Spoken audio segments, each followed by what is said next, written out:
First and foremost, I wanted to express that, how honored and humbled I am to be standing here before this body, and how deeply grateful I am to the people and the nation of Bhutan for its hospitality and kindness. Thank you all very much. I'm here today to talk about the potential for Vajrayana practices to be used to help guide a new burgeoning technology that has the potential to help alleviate one of the greatest contributors to suffering in the world today. My name is Ryan Castle. I am the Executive Director and co-founder of Integrative Studies Health Archiving and Research, which is a Chopra Institute initiative. I want to make very clear about my background. I am not here today as a teacher of Vajrayana. I am not an expert in this field. I am here today as a learner about Vajrayana. I want to make very clear that if I speak enthusiastically about aspects of practices, and I am mistaken about any single point of those, I would humbly and gratefully accept any guidance or correction on those issues. I'm here to learn from this body and hopefully combine that with the topics I'm talking about to help humanity. A quick overview of what I'm going to be talking about today. I'm going to look into the role of visualization and imaginative construction and that relationship with human health. Then I'm going to talk a little bit about different models for that visualization, both in the Vajrayana tradition and through the technological approach of virtual reality. Then I want to look at how these approaches and the dynamic of visualization and health can be tied together into a systems approach to explore what happens when you implement these practices on a large scale, and you find what implications that has for human health around the world. This is kind of an outline of some of the terms that I'm going to be using today. When I reference reality, specifically I wanted to discuss this. When I reference reality, I'm usually going to be discussing or meaning the samsara world that we see on a day-to-day basis that the average person agrees is the experience they share. When I talk about constructs, I'm usually talking about either imaginative or constructed alternative realities. When we look at reality through a different perspective, through a different lens, through a different understanding of cosmology and the universe. And this can be accomplished in several ways. Obviously, as everyone here knows, it can be accomplished through Vajrayana training. A shadow, I would say, of that can also be accomplished through virtual reality and creating an overlay of the world through digital means. Aspects that those two approaches share on a more scientific medical aspect. And again, I want to clarify, most of what I am referencing is going to be in the scientific context. I am not speaking necessarily on a spiritual basis. Include an increase in homeostasis, the creation and manifestation of conscious imagery, and using artificial imagery to recreate what we imagine the world could be and is. The effects of all of these, I'll get into in depth a little bit more for all of these, but they include influencing inflammation throughout the body, increasing levels of what is called BDNF, brain-derived neurotrophic factor, neuroplasticity, and neurogenesis.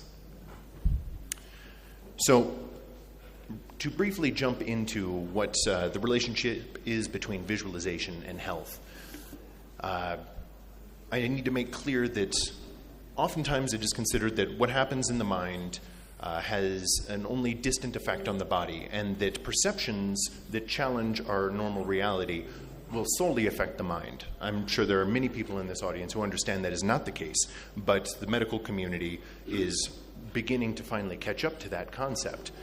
Because we found that the brain actually reacts to constructs, whether imprinted through digital means or through mental imagery, as if they are real events. If we imagine and live something within our mind that is happening to our body senses that, and that's been confirmed in fMRIs, in rising cortisol levels or decreasing cortisol levels, and in changes in homeostasis throughout the body. This also applies to our environment around us, that If I stand here and walk about on this stage, I'm using proprioception to maneuver my way around the chairs and the tables. I am using my balance to try to keep from falling off of the stage. I'm sensing the carpet underneath me. All of these can be tracked in my mind, but if I was sitting over in that corner and intensively creating this stage in my mind, the same parts of my brain would be lighting up, experiencing that event. Effectively, in terms of mind-body dynamics, it is not essential for objects to exist in their own right in order to have an effect on humans. And I just want to make it clear that this effect occurs both within imagined reality constructs and within virtual reality. The effects actually impact human health in dramatic ways by increasing neuroplasticity, by increasing neurogenesis, and again, I'll get into these terms in a moment, and decreasing systemic inflammation. These are not simply practices that are an abstract exercise, but they are practices that change how the human organism interacts with its world and with itself. Neuroplasticity, just to go very briefly, is a process that generally accompanies learning, discipline, practice. It increases synaptic connections and receptivity, our gray matter. It makes the brain stronger, faster, and better. And it's been proven to be stimulated by both meditation and visualization. More interestingly, however, neurogenesis is much more rare than neuroplasticity. Neurogenesis is the actual rejuvenation and regeneration of brain cells and neurons, and can create brand new pathways in the brain and open up new ways of perceiving reality in the mind. Neurogenesis is almost solely generated by brand new experiences and concepts. So the more distinct, the greater the difference between the experience that a person is having and the experiences that they have had in the past, the greater the neurogenesis. So the more challenging an experience, a perception, a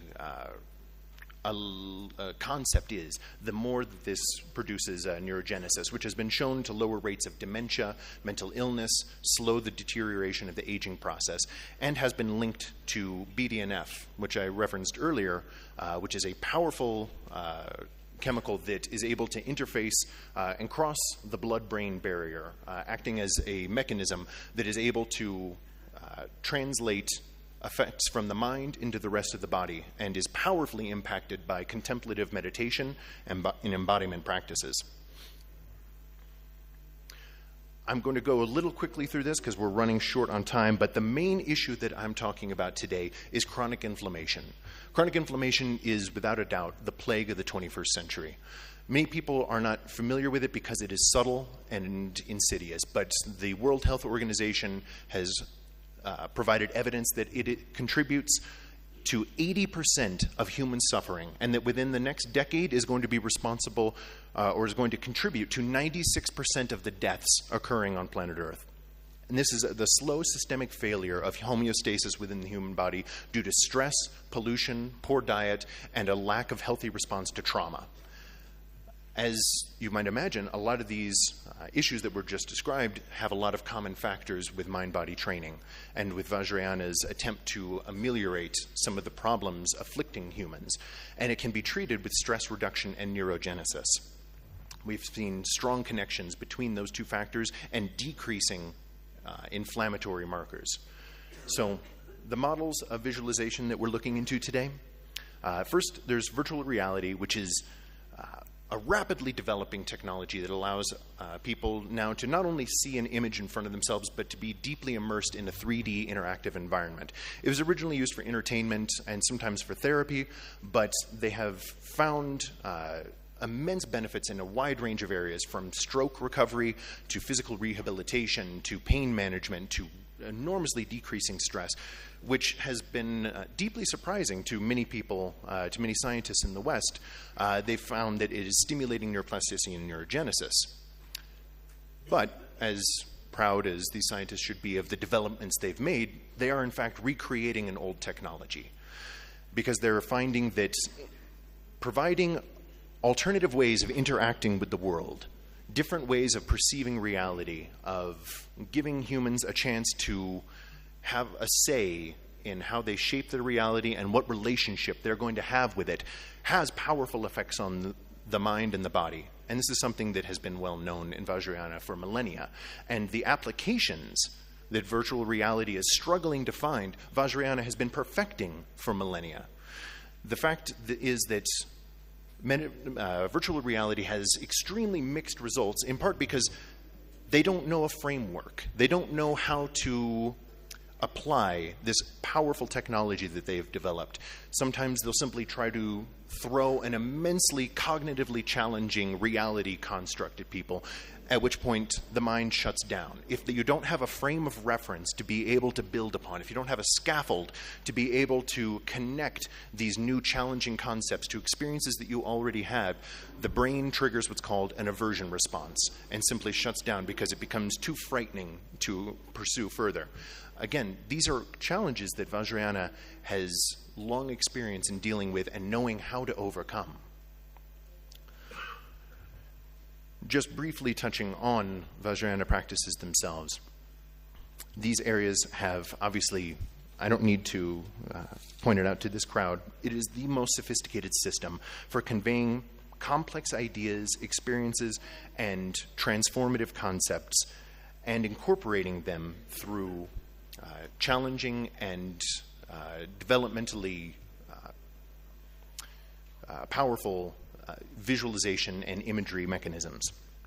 In particular, deity yoga is a fascinating example because if you look at the aspects that neurogenesis depends upon, brand new modes of perceiving, new ideas on reality, trying to attach symbolism and complex ideas to physical constructs in the world around you and changing your concept of what reality and your place in it. All of these are the aspects that stimulate neurogenesis to the greatest degree. And all of these are present in deity yoga. If somebody was trying to create a perfect vehicle for neurogenesis, it would be deity yoga. This is just an example of how these various terms all come together and create a feedback loop. Neurogenesis produced by, for example, meditation and produced by visualization each have different mechanisms that can be complementary. It's not an either or. We find that when you combine these practices, whatever the modality, you start to have powerful benefits that are cumulative. And so, to that end, I want to talk about some of the systems that we can use to explore these applications and the implications that we're going to find with them. To give you a little bit of background on myself, one of my areas of focus is systems dynamics. And that explores complex cause and effect systems. So, the image that you have on the screen right now is a very small system where you have a number of inputs, outputs, and variables that are going to affect that. And that can be scalable from anywhere from as small as you see here on the screen to tens of thousands of inputs. The model I'm about to show you is somewhere in between there. It is based on about 35 different studies and systematic reviews and compiles 97 different formulas to try to map out what are the effects of systematic chronic inflammation on a handful of diseases. And unfortunately, I don't know how visible these terms are, but each one of these boxes is tracking the progress of various diseases linked to chronic inflammation over the course of about 12 years. This initial model is showing the growth rate without any significant mind-body interventions. And the steady spike that you see, the steady growth, has been corroborated and is in line with projections with the Lancet's Global Burden of Disease report. So if nothing is done, the suffering that comes as a result of chronic inflammation is only going to be increasing. Communicable diseases such as malaria and other infectious diseases are on the decline around the world as medicines are working on decreasing them. But chronic inflammation, illnesses resulting as a way of our living, the choices that we make regarding how we view and interact with the world are only increasing. And they're running in contradiction to every other health trend. Thank you. And that's where we find the unique power of meditation and visualization practices in combating this trend, because this is not something you can simply throw medication at. You can't inoculate somebody against stress, negativity, poor diet, hate, fear, trauma.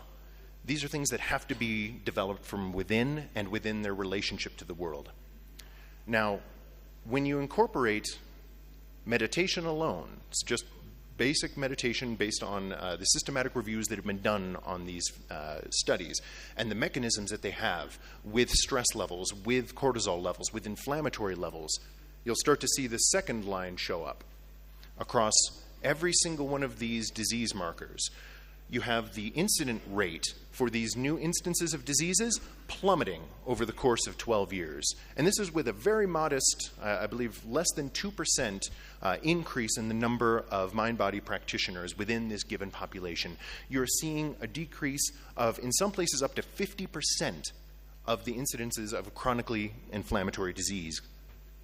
Now, this next model, if I can, there we go, shows what happens when you combine visualization practice with the meditation. And whether that is through strict Vajrayana practices or through a more effective form of virtual reality, we see it's going to be that bottom line in virtually every one of these charts. We're seeing the greatest impact on human suffering comes when you combine meditation with visualization practice. And these factors alone are able to have one of the greatest impacts on the human quality of life, decreasing suffering, that we've measured for virtually any impact, any intervention. And the fact that these practices are within the mind, they don't require expensive pharmaceuticals, they don't require intensive rehabilitation, they require discipline and engagement. And this is something that can be introduced, especially with the applicability and the relatively low cost of virtual reality interfaces in today's world. I do want to make clear that this research is ongoing. It is a work in progress. We still are pending a statistical analysis of these, and these numbers will change. However, every range that we have produced has shown that the numbers of chronic inflammatory diseases plummet when exposed to visualization meditation. Every single model. The degree sometimes changes, but it always helps in dramatic fashion. So, one of the biggest things that's holding us from getting an accurate model is the fact that the scientific community does not have a reliable baseline of what exactly does visualization meditation, what do Vajrayana practices do to large populations? We have remote instances studying at most a dozen people, but that's not statistically relevant. If we were ever able to find scientific information on 1,000 meditators or more who practice these types of approaches, the impact of that could change millions of lives. The implications for all of this, I hope, are as clear to all of you as they have been to me, that meditation and visualization have a powerful effect, whatever the modality, whether it is virtual reality alone or guided by Vajrayana experience. Even a modest adoption rate can improve millions, if not tens of millions of lives over the years. Virtual reality is an accessible interface and is able to be distributed across the world. Imagery is able to communicate and transcend language barriers, but it needs a framework, and that framework is present in Vajrayana. These two systems can be complementary. I want to be very clear that I understand you cannot separate Vajrayana practices from their greater context, and I'm not trying to diminish them by saying that you can. But in the same way that the Gross National Happiness Index was inspired by Buddhist principles without being requisite a Buddhist to benefit from it, Vajrayana practices can inspire virtual reality interventions around the world and the practice, knowledge, and wisdom of Vajrayana practitioners can directly lead to the alleviation of enormous suffering for the plague of the 21st century. I want to thank all of you, whatever you feel of this, whatever you feel about this approach, the work that you are doing is improving humanity and is increasing the access of humans to the body of knowledge and wisdom that can help alleviate suffering in this world. So thank you for your time and thank you for your work.